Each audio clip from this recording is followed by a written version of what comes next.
Welcome to Lynn Cullen Live, talk radio without the static. Email your questions and comments to lynn@pghcitypaper.com. And now your host, Lynn Cullen.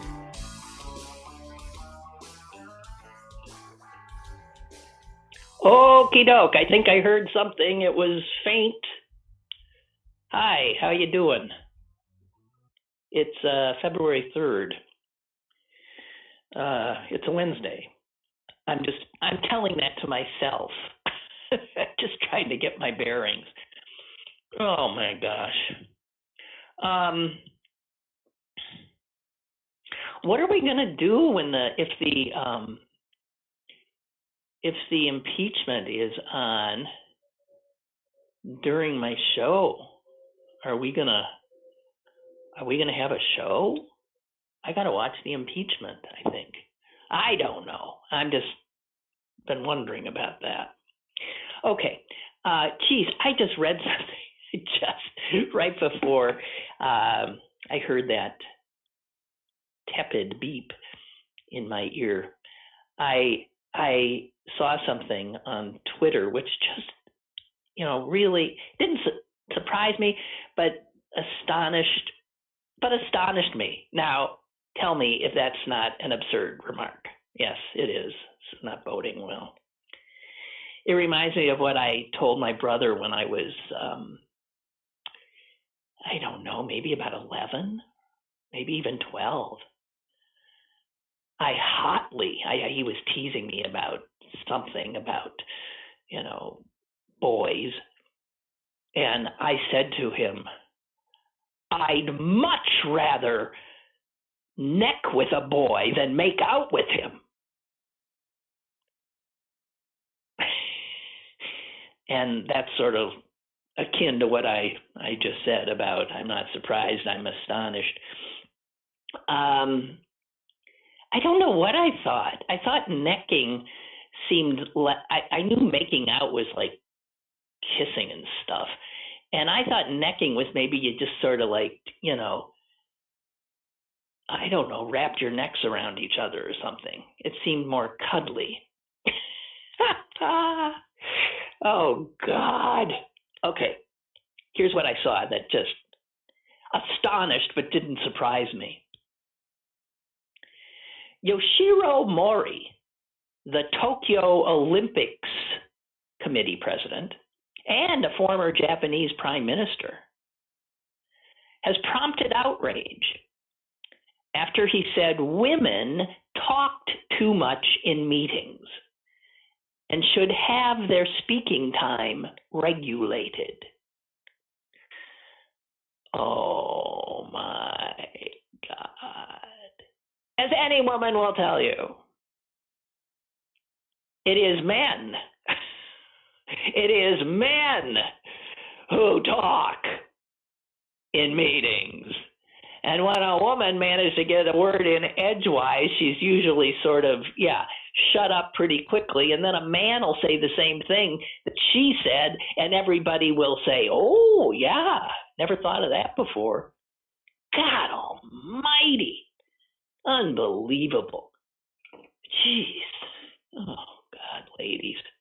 We've come a long way, haven't we? Whew.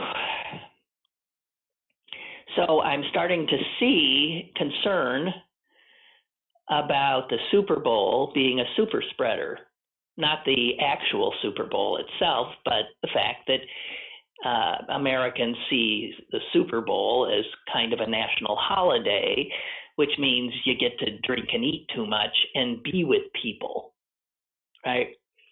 And so I'm just saying that the concern in the epidemiological community is that we're just starting to see this like good news. We're starting to see a drop in new cases, a drop in deaths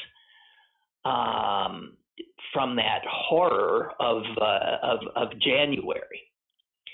And after the surges that resulted from Americans getting together because it's a holiday and to eat and drink, right?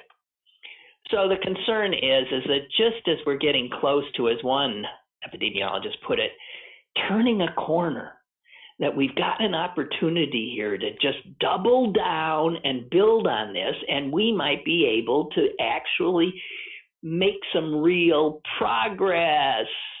And one survey said that 30% of Americans intend to be with friends and or family to party it up for the Super Bowl. That's interesting, that 30% figure all the time.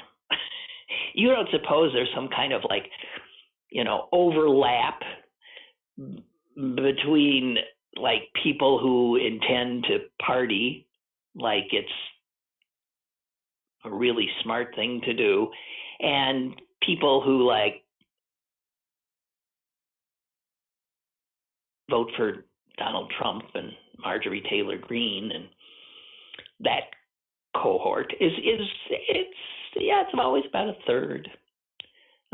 I'm just telling you that there is concern that this is going to be like Thanksgiving or Christmas, even though it's just one day. But people will be people, which is to say they'll be stupid. Okay, I just want to talk a little bit more about this, if you don't mind. I've railed about the vaccines availability and how it is being dispensed. And, I have facts to buttress my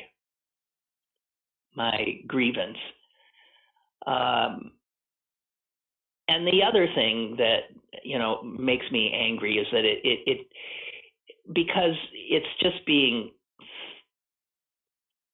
this decentralized approach, which throws it to hospitals and pharmacies to do something they've really never had to do, that they're not geared up to do, that they don't have the resources to do, and you wonder why it's a nightmare.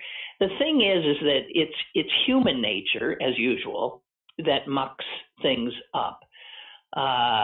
People who are not eligible muscling their way in and getting rewarded for their bad behavior by getting the vaccine.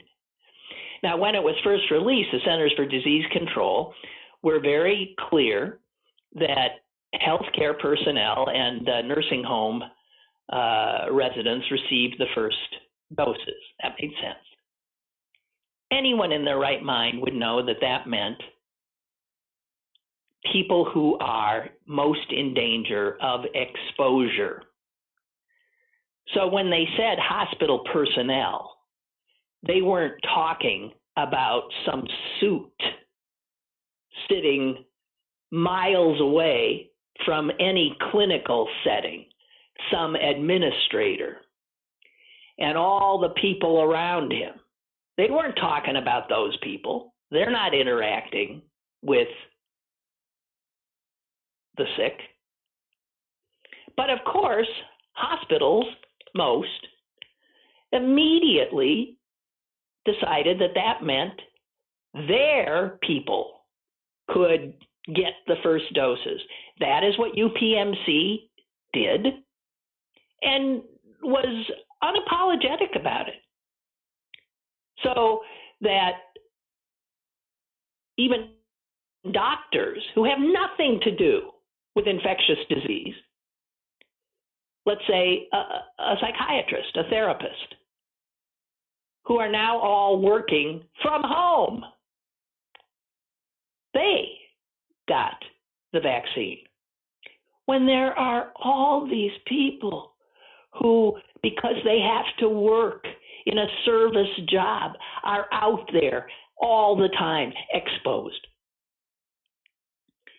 So I just want to say that the anger and that I feel for the evil empire known as UPMC has actually even increased. I didn't think that was possible without my head exploding. And then you add to that the UPMC doesn't pay any taxes, right? And we pay the taxes, you and me. They don't. Did they think about us, the community, at all when they made these choices? Certainly not. They did what they always do. They thought about themselves. The noted medical ethicist Arthur Kaplan has, I can't quite remember, he said something about like, I want to puke. Something like that. I'm paraphrasing it, but I definitely got the tone. So all these politicians get, it's unbelievable. Unbelievable. Those with connections, those in the know.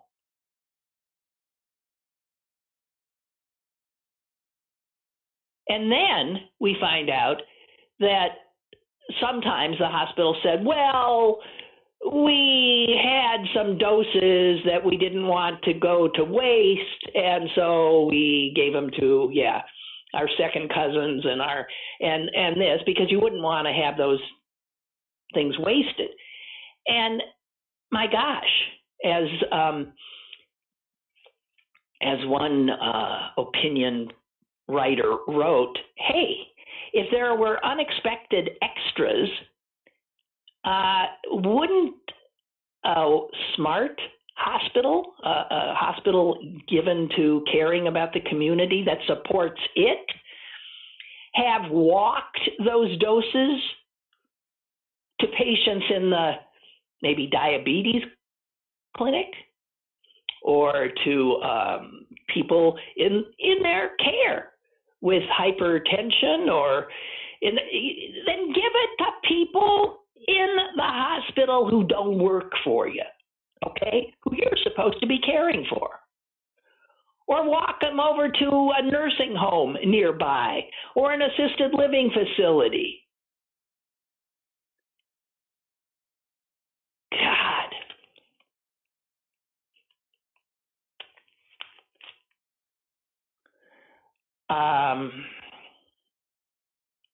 In England, just as a point of comparison,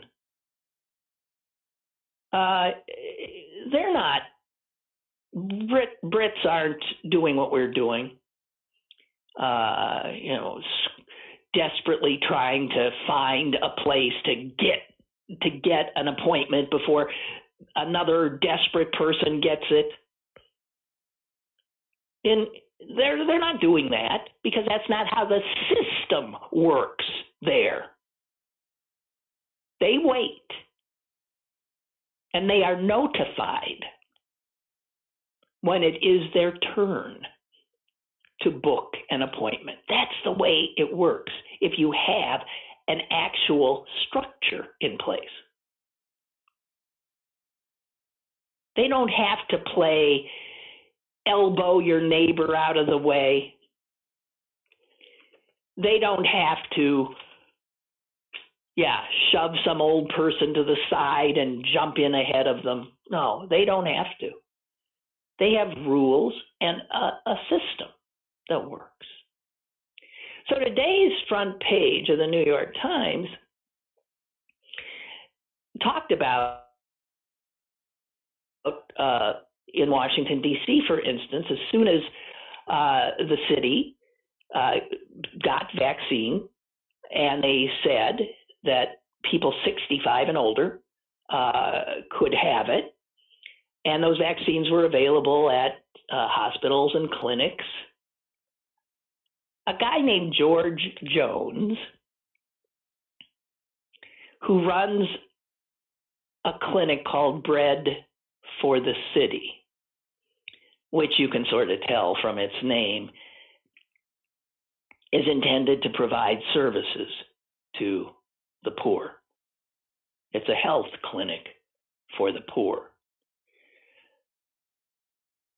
And as soon as DC gave the go-ahead for people 65 and older,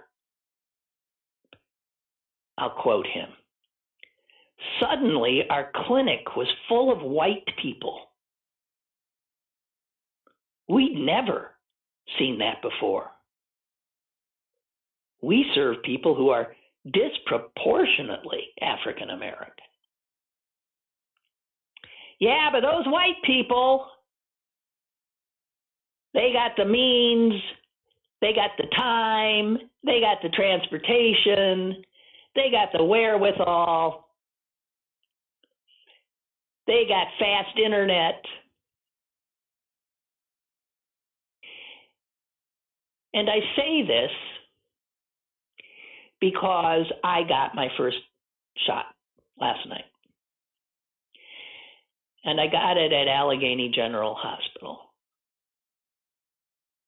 And the thing I couldn't help but note when I went in was that everybody there was white. Everybody was white. There was nothing but old white people like me. And I looked around and I thought, you know, I always have this feeling when I see that kind of, well, what usually amounts to self-segregation. But I thought, this just doesn't look like Pittsburgh. It actually looked like the suburbs. That's what it looked like.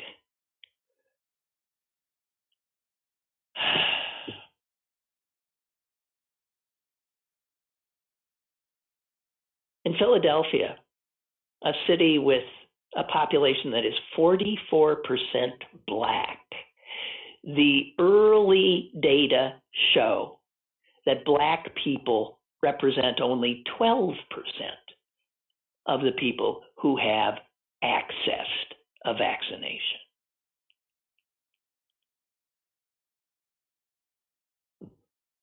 In Colorado, 1 of 16 white residents have already received vaccine. The Latino community, 1 in 50. 1 in 16 for whites, 1 in 50 for Latinos, who, by the way, comprise 20% of the population there, and whose community is being ravaged by this virus.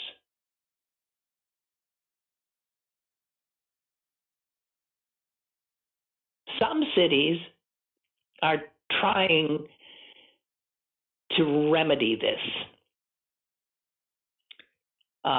Baltimore is going mobile. So they are taking the vaccine into housing complexes, mostly for the elderly. So where they know there is a place that is full of people who are vulnerable and need it, they're not asking those people to navigate this labyrinthian lunacy by themselves. They're taking the virus, the vaccine, to them.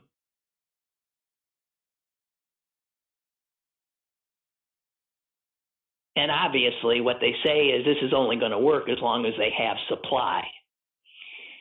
Here's a county in North Carolina, Wake County, which actually includes Raleigh, North Carolina. They're trying to get people 75 and older, but they're targeting just 9 zip codes. And those zip codes are the zip codes that have the highest rate of COVID.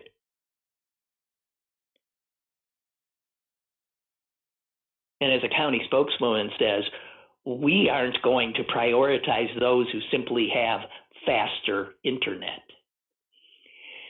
And I have to say, I so appreciate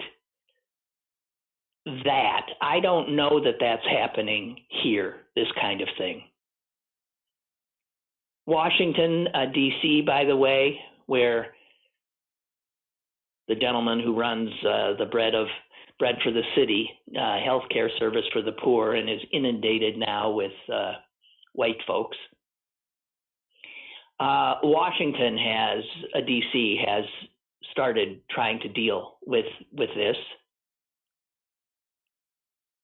74% of all the deaths from COVID in Washington have been Black people. 74%. They make up 46% of the population. So last week, the city announced a new policy, and they are offering up new appointments to people in specific zip codes. The zip codes with the highest rates of infection and death. And that is not where all those white people who swarmed to the Bread for the City health center live.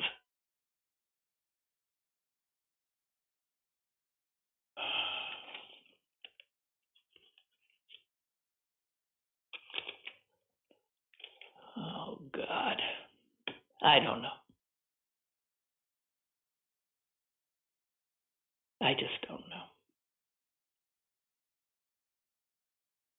I hope, and I think things are going to get better, faster, quicker, just by virtue of the fact that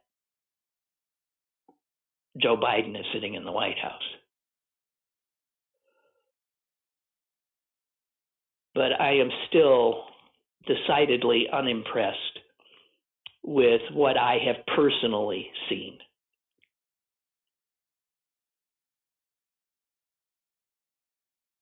And I'm feeling somewhat guilty about having this sore arm today.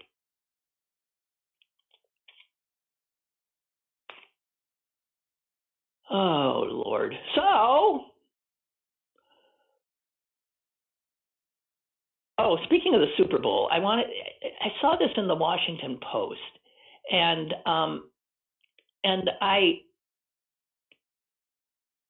of course, it's not working. I was confused, and I've lived here for, good God, most of my life, but I'm not a Yinzer. That's true. So I thought, maybe is it possible I missed something here?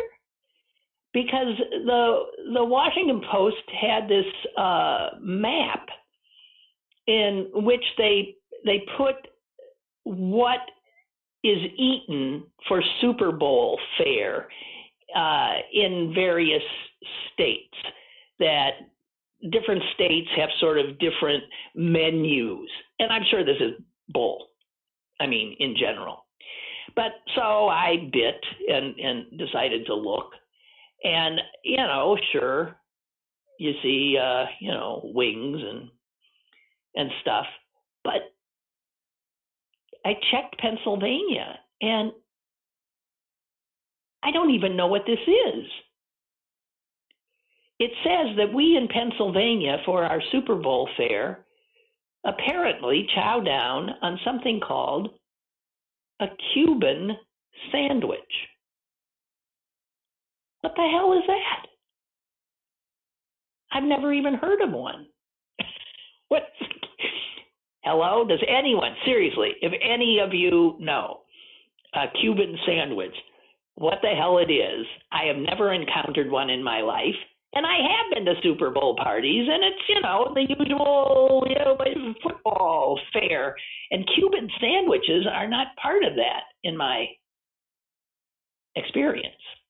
But then, I'm maybe not hanging out with the right crowd. I don't know. Can I? I'm sorry, I'm all over the place today, and forgive me.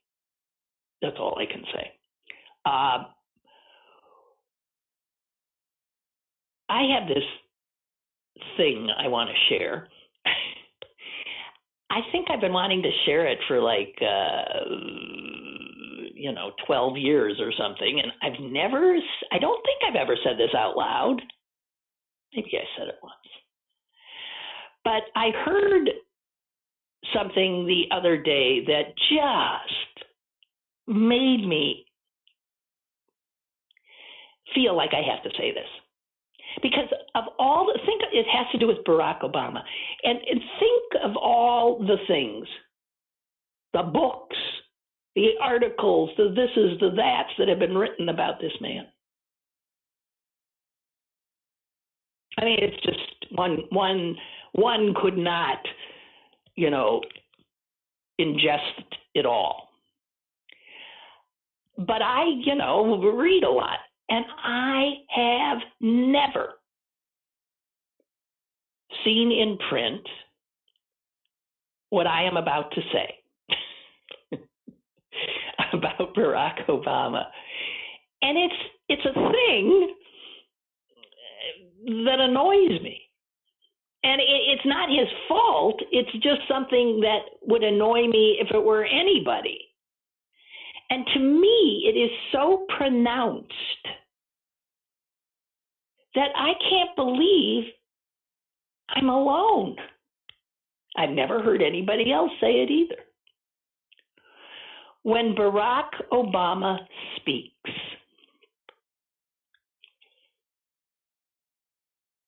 his S's whistle. They literally whistle.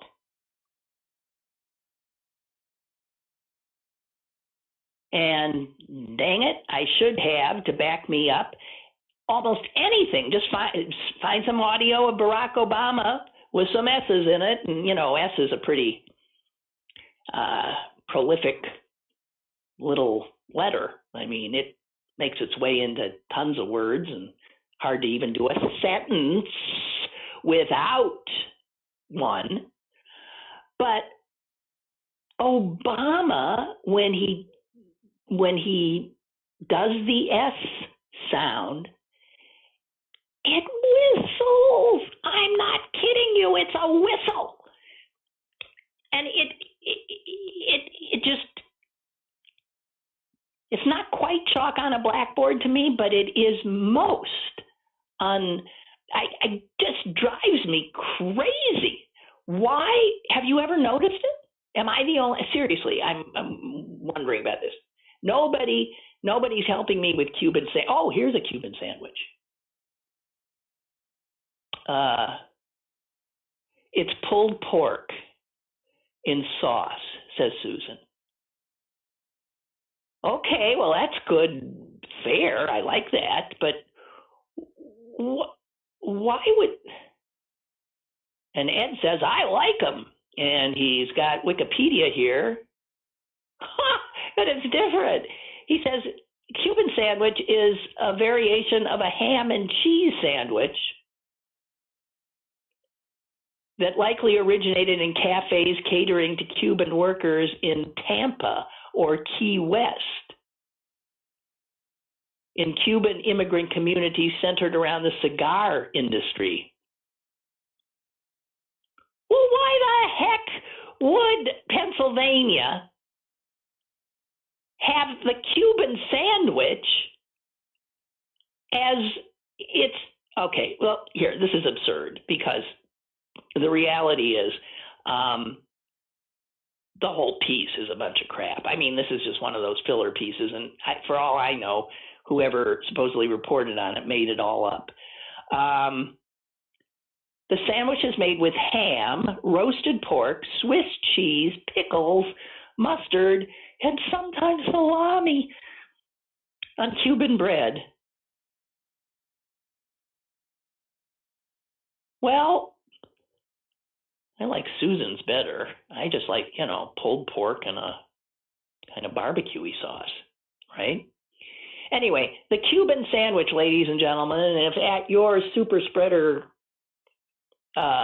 Super Bowl party you are not offering your unmasked guests Cuban sandwiches, then you are not really holding up Pennsylvania pride. Just telling you.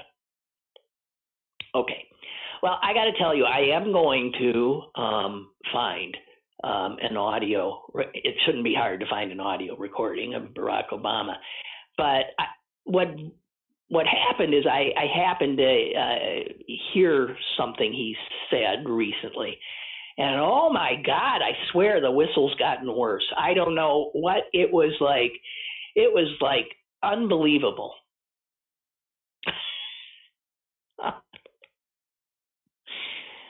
All right, I'll stop. I feel like I've lost my mind today.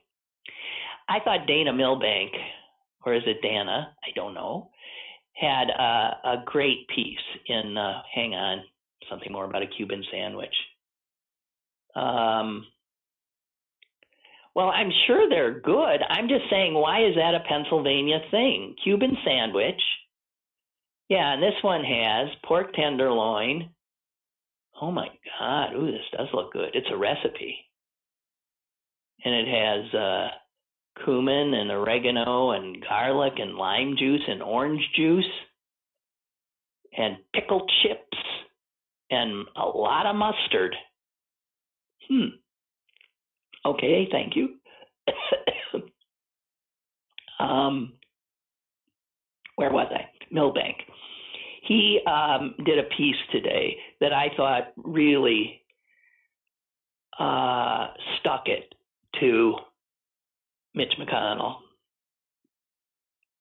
It's titled, "Has Mitch McConnell Been Struck by a Jewish Space Laser?"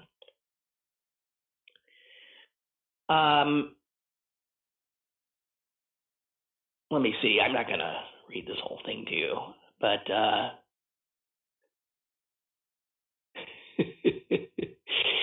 he's on McConnell for all of a sudden, saying that what's her name, Marjorie Taylor Greene, is a crazy person, and Liz Cheney has more courage. And so he did say that Cheney is a leader with deep convictions and the courage to act on them. Stop and think about that. I mean, I don't even know if that's true. It's true in this instance, but this is a phrase that could never be applied to McConnell himself, right? Mitch McConnell calls Liz Cheney a leader with deep convictions and the courage to act on them. And Milbank notes it and then says, which is why McConnell let her twist in the wind for 21 days before coming to her defense. Right. Which is a better way of saying what I just said. McConnell has no convictions and no courage. And then, of course, he said that Marjorie Taylor Greene's loony lies and conspiracy theories are a cancer on the Republican Party. To which Milbank says, which is why McConnell said nothing about her loony lies and conspiracy theories in the nearly 6 months since she won the Republican nomination for her House seat.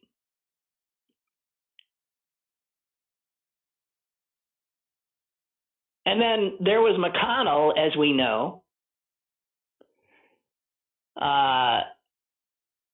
saying that doubts about Biden's victory were, quote, incited without any evidence.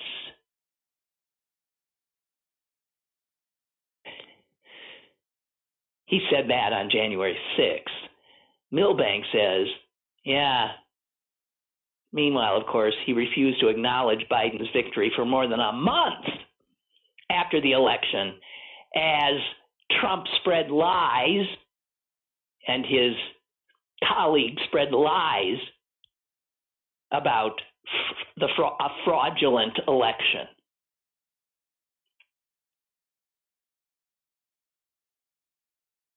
And a little more. McConnell said the pro-Trump mob that attacked the Capitol was fed lies and was provoked by the president. And he even hinted that may be impeachable. And then just a few days later, he voted for Rand Paul's motion that it was unconstitutional to hold an impeachment trial. And McConnell is now demanding that Democrats practice bipartisanship after blocking the Democrats from organizing the Senate they now ostensibly control.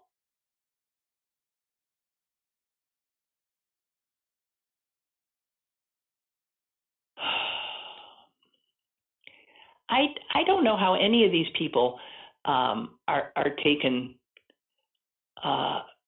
seriously at all. I just don't understand it. Oh boy. Jonathan says,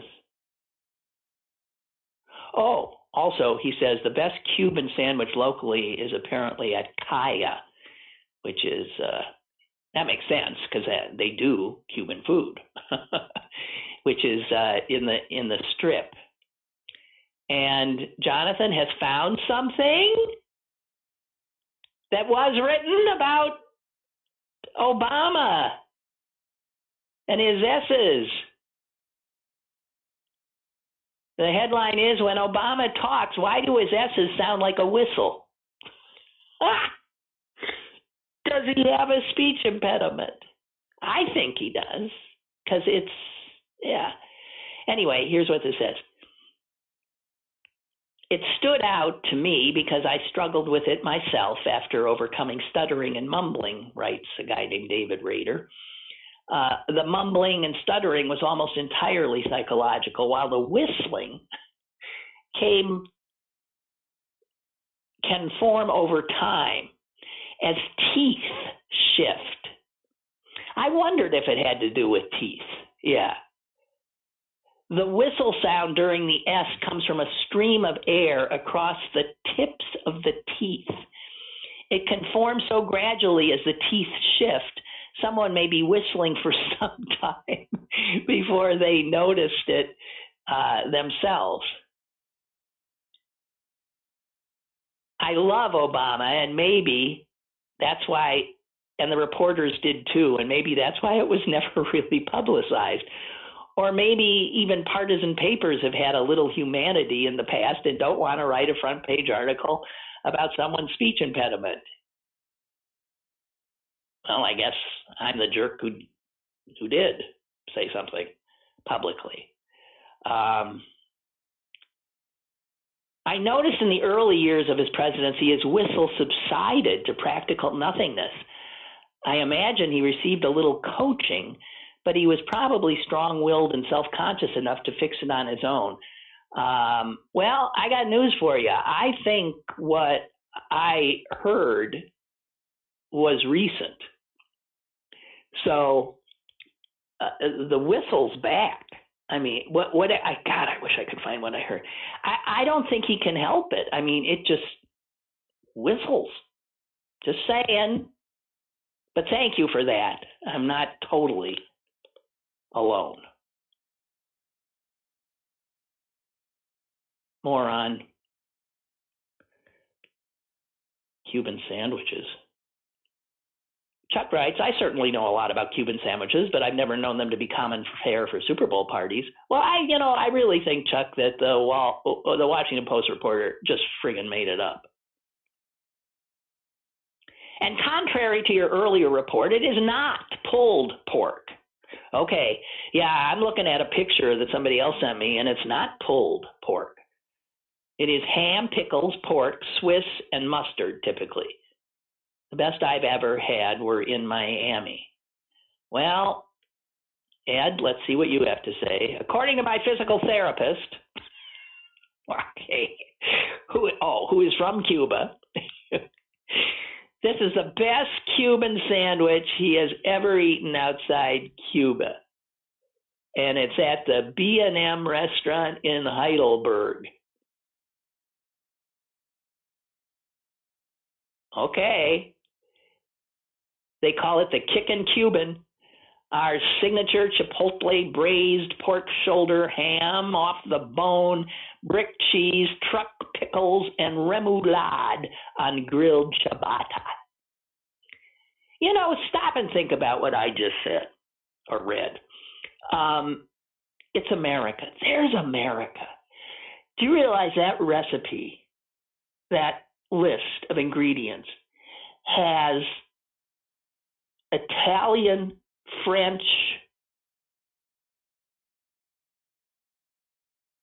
and, well, Chipotle and Mexican or south of the border. Just look at Cuban. But look at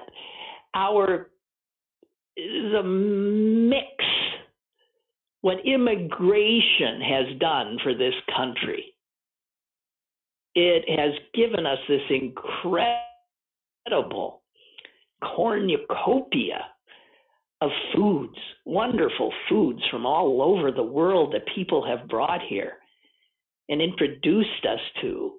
And we have eagerly, taken them in, or as our lunatic lefties would say, we've appropriated them. Wow, that is great. Ansel writes about a piece that I think Ryan wrote in City Paper this week, and I had just started it when I heard that beep, so I haven't read it. Ansel has. He said, I read the piece on Paul Mango. Paul Mango, if that name rings a bell, is a jerk from Pittsburgh who thought he should be the governor.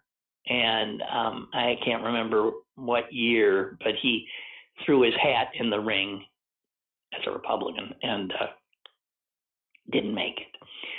He didn't make it through the primary. And Ansel writes, I read the piece on Paul Mango from City Paper, and is there any doubt why Pennsylvania is struggling to get enough doses of the vaccine? It's something about the fact that this guy went to work, Mango. His political hopes of elected office dashed. He went off to serve Donald Trump. And again, I haven't read the article, but apparently had something to do with stymieing the vaccine distribution. And he's quite proud of it. So something to read in City Paper. Anyway, Ansel says, the article made me wonder if Trump and Mango were penalizing the swing states by withholding funding for vaccines. Mango certainly had a chip on his shoulder when he lost the Republican primary. Well, I will make a point of reading that. So thank you.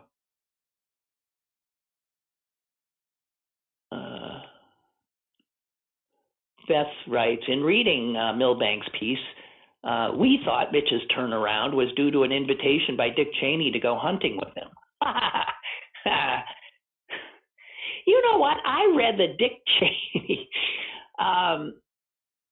just had his 80th birthday. Didn't you think he was older than that? It feels like he's been around tormenting me for most of my life. And I mean, that was a long time ago, it seems, that he was the vice president, but maybe not. And I thought he was old then. He just acts like a grumpy old. He looks like a grumpy old man. He acts like a grumpy old man. He's a dangerous man. God almighty. Well, which is why you wouldn't want to go hunting with him. And not only that, the thing about him is that he's still alive. This is a guy who was carrying his heart around in a suitcase for a little while there. I mean, he didn't have, boy, talk about them that's got gets. He had a heart that was apparently useless. And, a lot of people end up with hearts that are pretty useless. I don't think many people get the care that this guy got so that he's around to celebrate his 80th birthday. Jeez. And see his daughter like touted as a voice of reason, a principled voice of reason. Oh my God. Okay, enough on Cuban sandwiches, okay? Although all this talk did make me hungry. Did you see this piece that some federal judge let some woman who was one of the rioters at the Capitol, who has been arrested and charged, and she said, Your Honor, I had planned a vacation in Mexico, and I would really like to go. I mean, I can do that, right? And yeah, he said, go for it. Go for it. You're just a white rioter. You can do whatever you want, dear. And so, first of all, who would go on a vacation during a pandemic? Sure, Trump supporter. Who would choose Mexico, which is where the virus is rampant? Well, what the hell? Send her and maybe she can get it. But so this is our justice system. This white rioter gets, to go on vacation. And, in any news cycle, there are umpteen reports that I could then contrast that with in terms of the kind of justice that a black person received, right? It really gets to be so in your face that for anyone to suggest that the systemic racism in our country, in our judicial system, in every system you can conjure, is so apparent. It's not subtle. It's just right out there. How anyone could say, as do, I think, an extraordinary number of Americans, if not most, I don't know, most white Americans, that we are not a racist nation.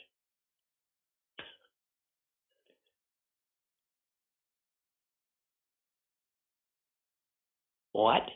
Somebody has just emailed me, do you need anti-vibration rubber products?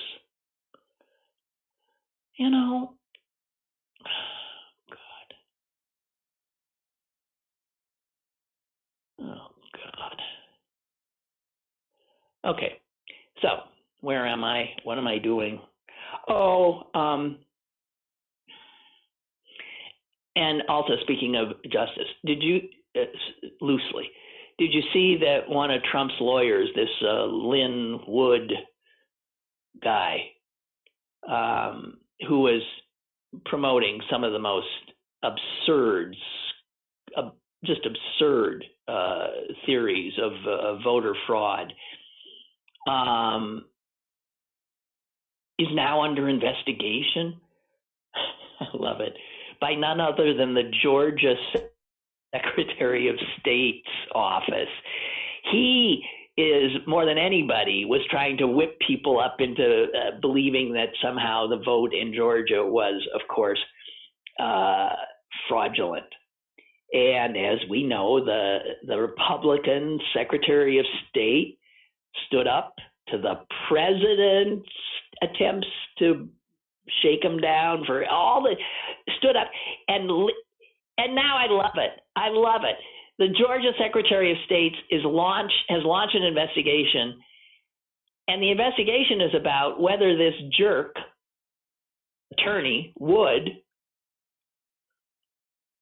voted fraudulently in Georgia, because he did cast his vote in the November 3rd election. in Georgia.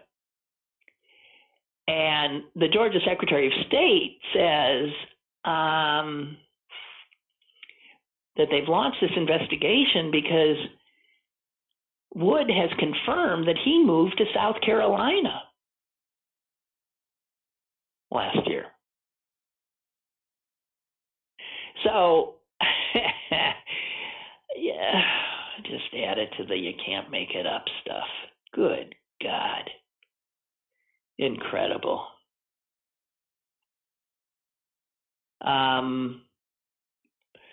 Okay, just looking. 60 Minutes. Did any of you guys watch 60 Minutes on Sunday? I'm not going to watch that again anymore because, I mean, they do some really good journalistic work. But it's like the entire show was geared to making me feel extreme anxiety about something that wasn't even on my anxiety-producing radar. I didn't know nothing about this. And so, by educating me and informing me, as good journalists do, 60 Minutes made me a wreck about China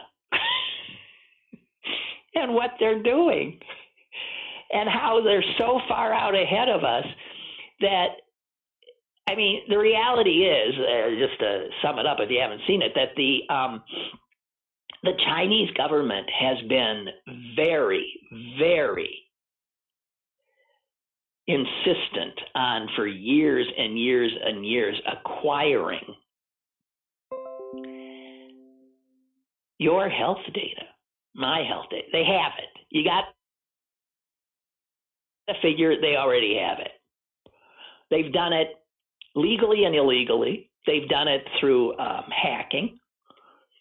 What they're really after is our DNA information. That's the mother lode. And they've been collecting these huge troves, not just from us, but from all over the world. They're doing this in every nation. And once they have like this, enough information, every little piece of data makes the pool richer. And this apparently, I would say, yeah, so what? Why are they doing it? Well, if they have all that information, then they could really corner, in many ways, get way out in front of everybody else on all kinds of, vaccines, for instance, or any kind of medical stuff. They could own the pharmaceutical industry.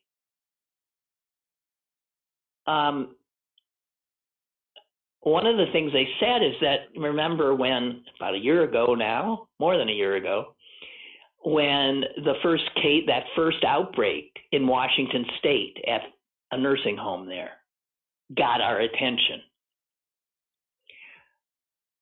I believe it was the governor of Washington was contacted by this company from China. It's a company called BGI. And these very nice Chinese people said, I know you've got this outbreak here, and we would be glad to send you these testing kits, and we can establish testing labs for you and help you contain this. Well, the governor of Washington State was concerned enough about the strange,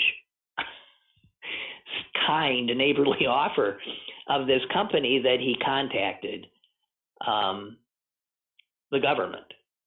And of course, immediately found that this is a company that is essentially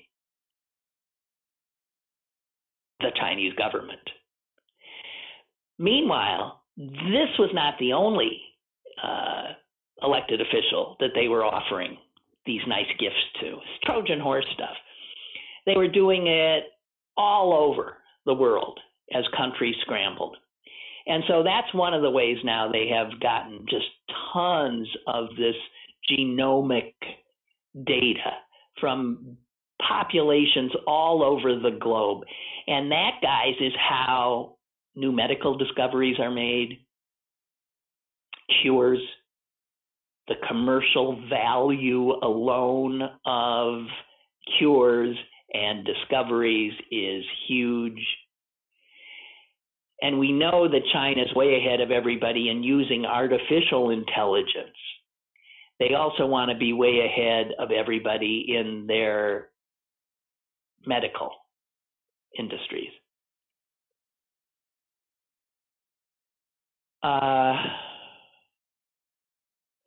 So on 60 Minutes, this former director of some whatever National Counterintelligence and Security Center, he was scary to listen to.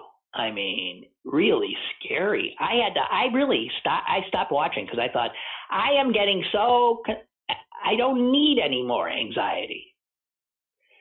But he was quite clear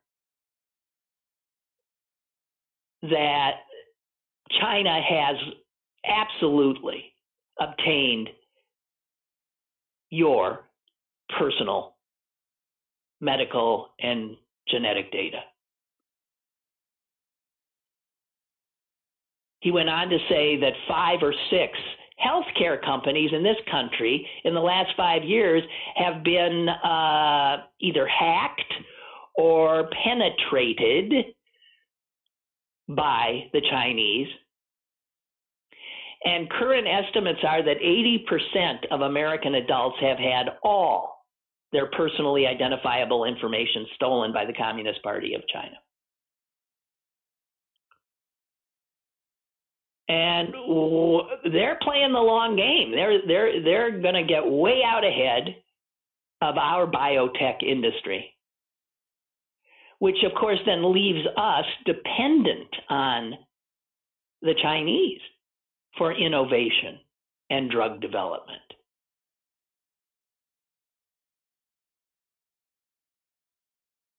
The guy on 60 Minutes went so far as that the U.S. could face the threat of China trying to systematically eliminate our healthcare services.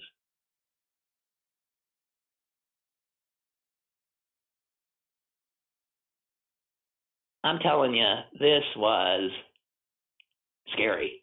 I'd never even heard about it before. So I'm thinking to myself, why should I be anxious all by myself? I'll let you be anxious too. God, I'm sure it's available on demand, but if you want, check it out. It is unsettling. And you keep getting the impression that as a country, we've just dropped the ball in so many ways and are not vigilant and are looking for enemies in the wrong places. You know, the fact that the greatest terrorist threat to us has been right here all along. It's right here, and we were oblivious. Some of us weren't. But our government chose to be oblivious because nobody wanted to offend all those white people. I don't know. Oh, there's one other thing I wanted to share with you because it's better news. Better news! Let's have that better news. That the other day I was saying, 2022 midterms could be a very scary time because the Republicans given our electorate, could end up actually taking the Senate and the House back. We've got what? A one vote margin. It's really 50-50. 50 senators, Republicans, 50 Democrats, even though some of those Democrats aren't even Democrats, like Sanders and Angus, what's his name? These guys from New England who are determined to be independent. God bless them. But in people who scope out this stuff say that 2020 for the Senate is a much bleaker picture for the Republicans than for the Democrats. So that's good. Republicans are going to have to be defending 20 of their seats, while the Democrats have to defend just 14. And the 14 that the Democrats are defending are all in states that Joe Biden won. A lot of Republicans, as you know, are retiring, and it's unclear whether a whole bunch more will, including Chuck Grassley, Richard Shelby, John Thune. None of them have said they are running for re-election. So this little item says the Democrats are in a strong position, at least at this point, to expand their Senate majority. Even though this, initial midterm election with a new president is usually bad news for the president's party to be expanding, but it can happen. And apparently the Senate, I think the House is more frightening. And just imagine who would be the speaker. It'd be Kevin McCarthy. That spineless sycophant. So anyway, I needed to tell you that. Hey, tomorrow my brother is going to join us. This week will be a real family affair. He has written a book which has so many provocative and wonderful things in it, and I want to share it with you. He's every time he comes on, he says things that just horrify people, but he's my brother. It's the way it goes. But his book is called Outrageous Fortune, Oxford University Press.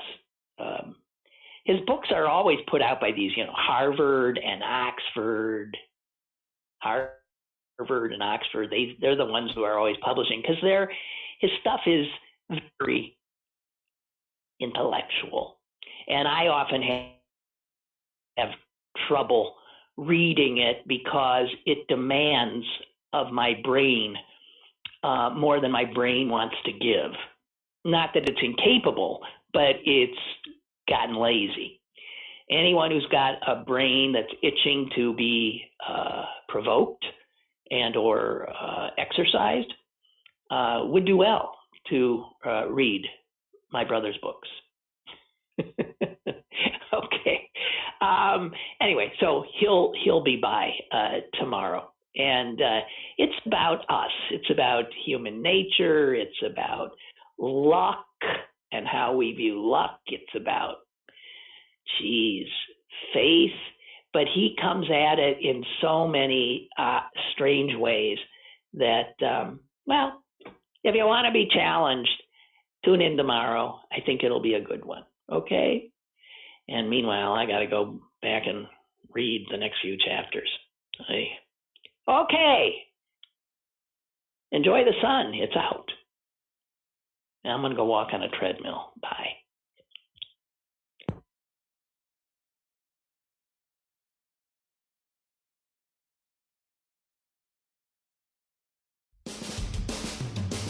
Lynn Cullen Live, Monday through Friday from 10 a.m. to 11 a.m. and archived at pghcitypaper.com.